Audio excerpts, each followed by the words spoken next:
Okay, we will go ahead and get started. Thank you everyone for joining today's webinar. Is your e-invoicing provider compliant with the new OSE regulations in Peru? I'd like to introduce our speaker, Paxton Bravo McClelland, who is our strategic market analyst and is responsible for Latin American e-invoicing and e-receipt business for Sophos. Paxton, I'll pass it over to you. Great. Thank you, Brian, very much for the introduction, and thank you for everyone logged into this webinar today. As Brian said, the main point we're going to be talking about today is what this new requirement declared by the SUNAT in Peru means, and the use of an OSE to comply with the e-invoicing regulations in that country. I'm going to explain a little bit about what the legislation is to begin so we can really understand the ins and outs. Then once that is done, we'll go into what your options are and how to identify an OSE to keep compliant before March 1st deadline. And then moving forward even a little deeper is what you want to look for in a strategic partner to help you comply in Peru to make sure you hit all the requirements. Then at the end, we'll have a little bit of time for Q&A. And if you guys don't mind, there are a couple of polls throughout this presentation, which will help us gauge the market and also give you guys some more insight following the webinar. One thing, we will be recording this. It's actually being recorded right now, so all links on this webinar, all information will be provided to you after we are done sharing. Okay, so without further ado, let's go into understanding what OSE is and what Peru has said you need to do. In a nutshell, Peru has said, the SUNAT in Peru, which is the tax authority in Peru, has said all companies that are invoicing deemed large contributors can be followed on that link that is highlighted on the under who, but all companies that are invoicing in Peru must now change their endpoints for validation so that instead of the SUNAT performing the ultimate validation of a document or an electronic document, needs to do that via an OSE, which is a SUNAT approved electronic service provider in Peru, okay? So this all needs to be done. You need to be live with an OSE by March 1st, 2019. And what an OSE is essentially supposed to do for the SUNAT is provide valid documents in an XML format that they deem fit through a series of various specifications. Likewise, they also need to be able to provide for their taxpayers that are processing documents via them a web portal for any party involved in the sale, the purchase, the movement of the transaction. They need to be able to access this web portal in real time and verify status of documents. These documents will be sent to the SUNAT in a zip file format, just as it has been in the past with some technical added specifications to it. And it needs to be available over the web portal to the taxpayers, as said before. One certain specification here that's interesting is that the SUNAT requires the OSE to send these documents to it within an hour of validation. However, documents must be available to taxpayers for reference in real time on the OSE web portal. So that is the OSE legislation. Very briefly, again, you can find more information about it on sovos.com.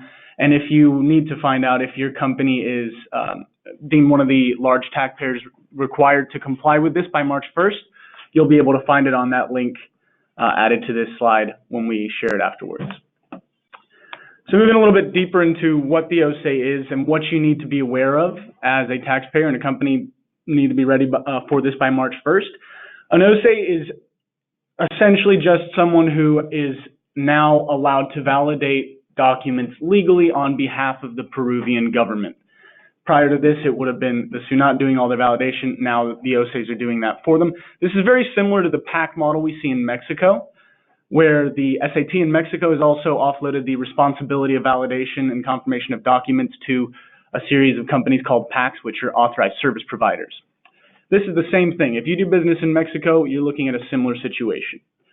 And again, OSEs must provide a web portal for users to reference local status of approved documents and transactional information. One important thing for the OSEs themselves, and this is important for you to note when you're looking for a partner to team up with and comply with this mandate, is OSEs are required to maintain a 99.96 service availability for users.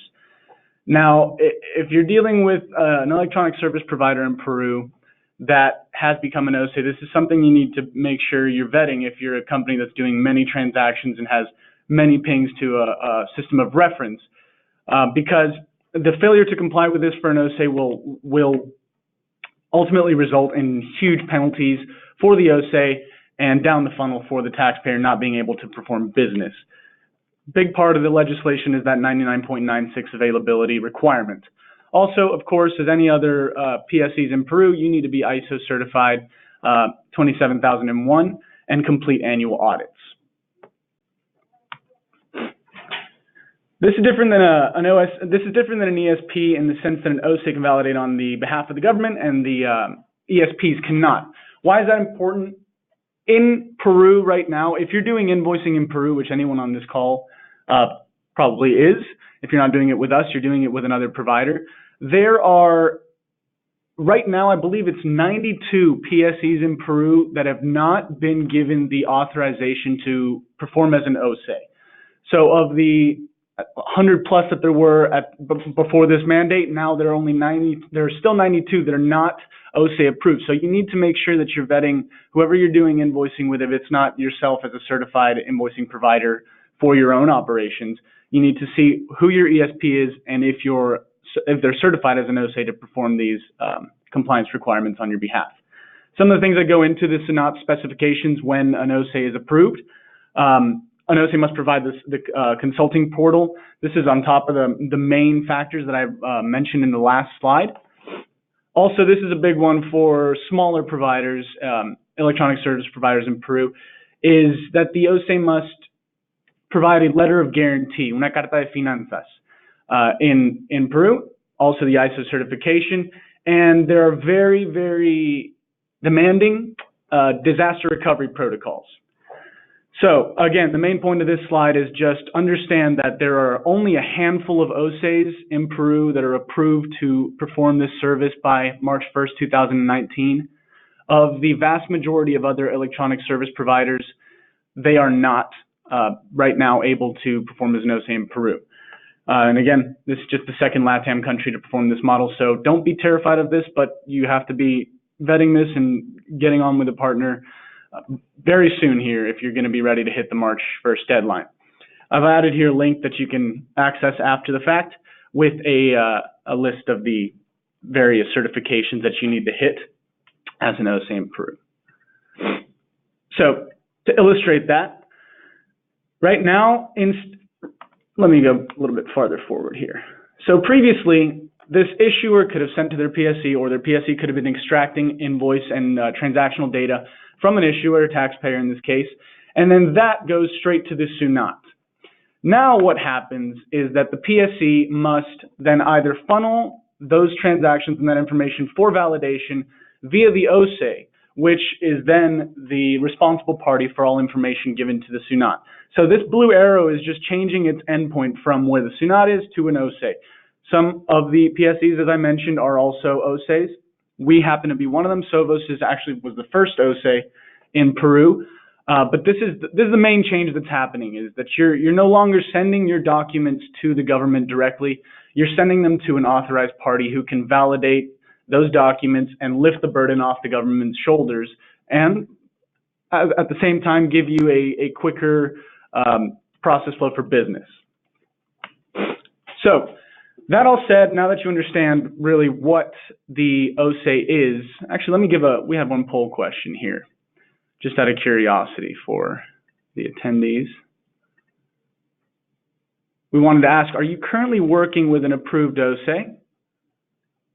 If you just go ahead, we'll give 30 seconds here to just gather some data, and we'll share this data with the group afterwards.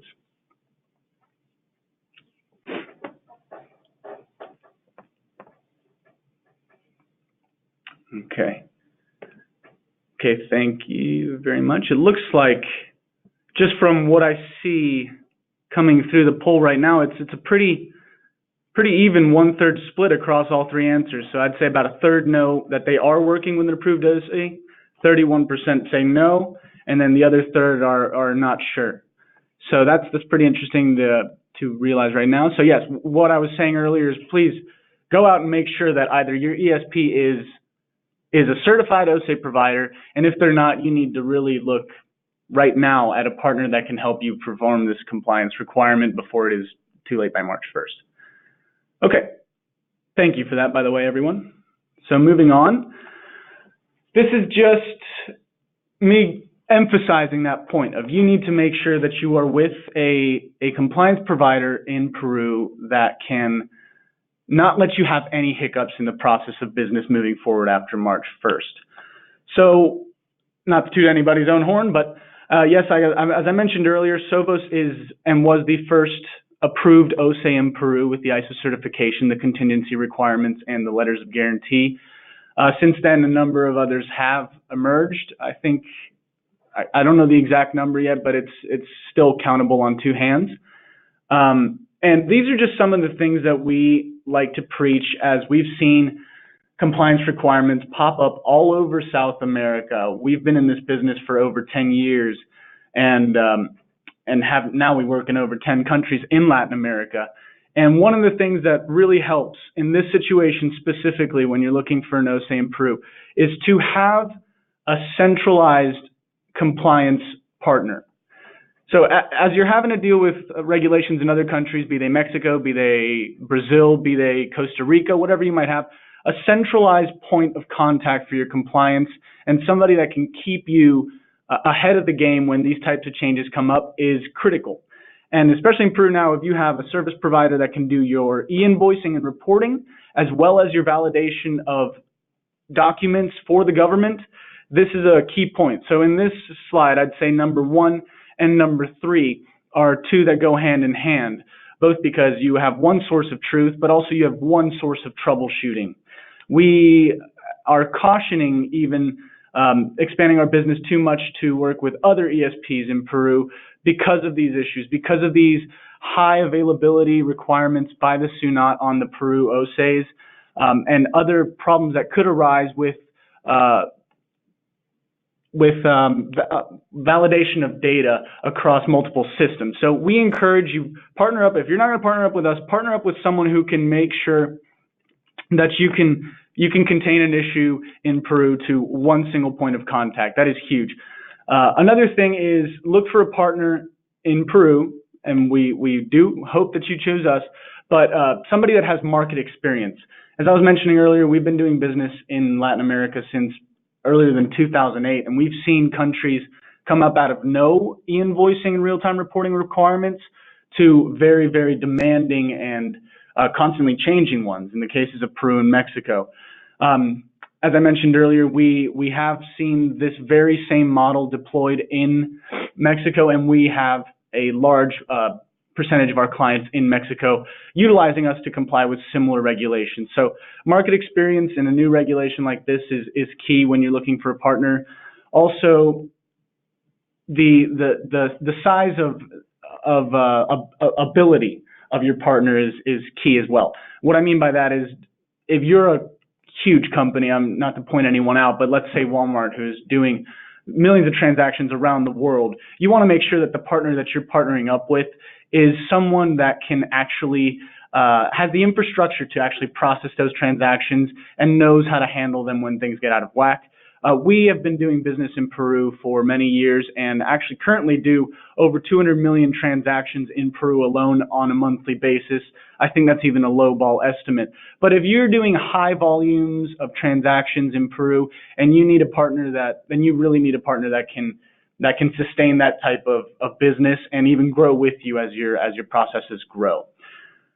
So to emphasize that point a little bit, these are all the markets and the solutions available through Sovos in Latin America, which brings on another point is if you're going to have to keep knocking out these I call it killing two birds with one stone, but if you're going to have to keep knocking out these issues in countries as they arise that are putting stops on your business and your product and your progress moving forward because you have to put everything aside to deal with a compliance issue, these are the times when it's good to look at a partner that can help you grow and grow with you as you expand to new territories, new countries, and also need to comply with new regulations.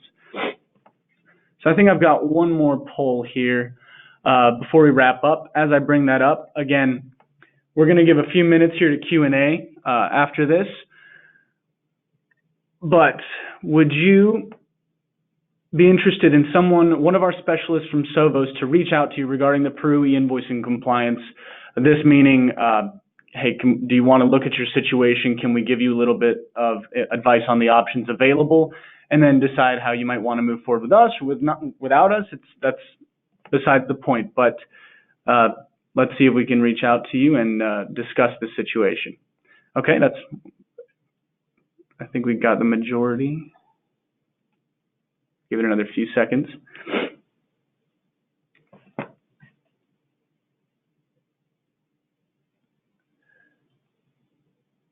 Okay. Thank you very much, everyone, for voting on that. So just as we wrap up here, let's just summarize that starting March 1st, 2019 in Peru, anyone who is doing invoicing in Peru that is deemed a large contributor, which is 3,400 plus companies, pretty much if you're doing over 500 transactions, you're deemed a large contributor, will have to ultimately switch the validation endpoint of those documents from the government tax authority, the SUNAT, as the endpoint and final say, to a government-approved OSE provider, an electronic services provider given this authority by the SUNAT. Again, this OSE will have to provide uptime of 99.96 availability to you and anyone who is involved in the transactions, as well as a web portal for anyone involved in the transaction to go on and check statuses of documents sent, received, transported, you name it. And two very key points that are important to note when you're doing this consideration is, if you are doing invoicing Peru with an electronic service provider that is not yourself, please ensure that that electronic service provider is authorized to perform this task. If not, hop on the ball now and get ahead of it before it's too late on March 1st. With that, I'm going to open the floor here for some Q&A before we close up. There's a question panel for you, and I think we've already got some coming in here. Let's see if I can pop out the question pane.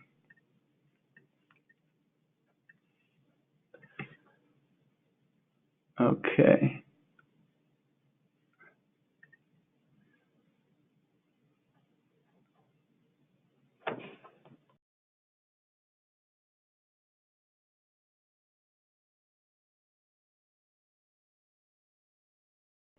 Okay, where in the webinar can I request a demo, or callback, or some pricing? So this is a question from Rosie. My answer to that is, we will ensure that one of our experts reaches out to you after the fact. This presentation itself will be available to you hopefully within the end of the day. It's a short one, so that's good. And we will also have all the slides. You can have those, and there's links to this information on our website, as well as how to contact us. So if you'd like a demo and pricing that's easily arranged, we will be in touch with you very shortly. OSE is initially mandatory for taxpayers. This question from Gustavo. That's correct.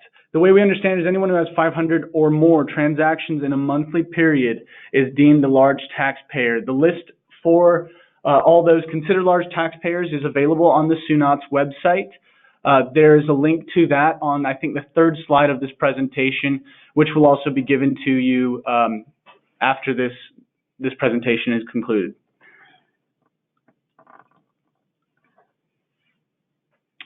Okay, waiting for some more questions to come in.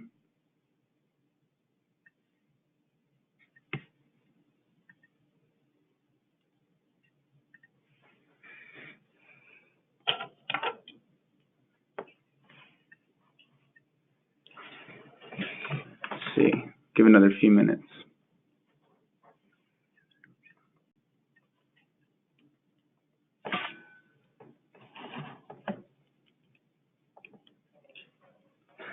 Okay, so we got a question here from Gustavo.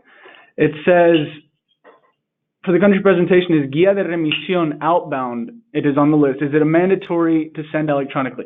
Yeah, anything that is called a documento tributario electrónico under Peru is required under Peru's definitions of what those documents are, is required to be sent via an OSE and approved in those transactions. So that would be a yes to that.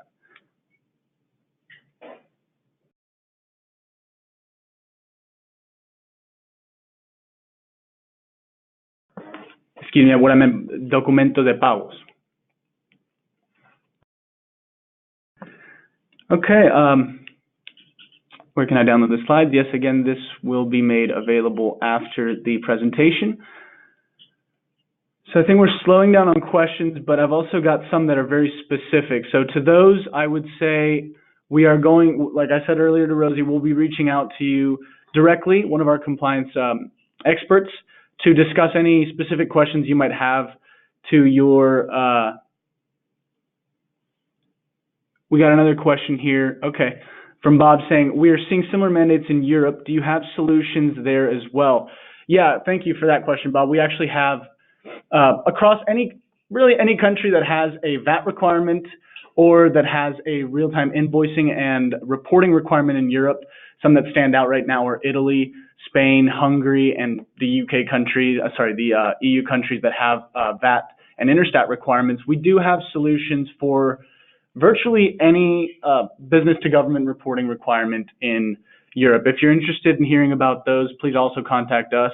Vice versa, we can contact you through one of our compliance experts to discuss that as well. Okay, so as I was mentioning before that, I have some questions left here that are very specific to the topic at hand. For those, instead of sticking my foot in my own mouth, I would rather reach out to you with a compliance expert who can address those directly, be they for specific documents or others. So with that, again, we're going to be sharing this presentation with the deck of slides following this, and anyone who's got specific questions, please expect to be reached out to by one of our compliance experts. Furthermore, if you'd like to have the latest insights on tax compliance and government reporting, you can visit our resource center, which will be available at that link as well. And to contact us directly, please follow that link to sovos.com where you can contact us, and we will be in touch shortly. With that, thank you very much for joining in on today's webinar. I hope we gave you a better understanding of the Peru OSE mandate and what you need to do to be compliant by March 1st. Thank you, everyone. Have a great rest of your day, and hope to speak to you again soon.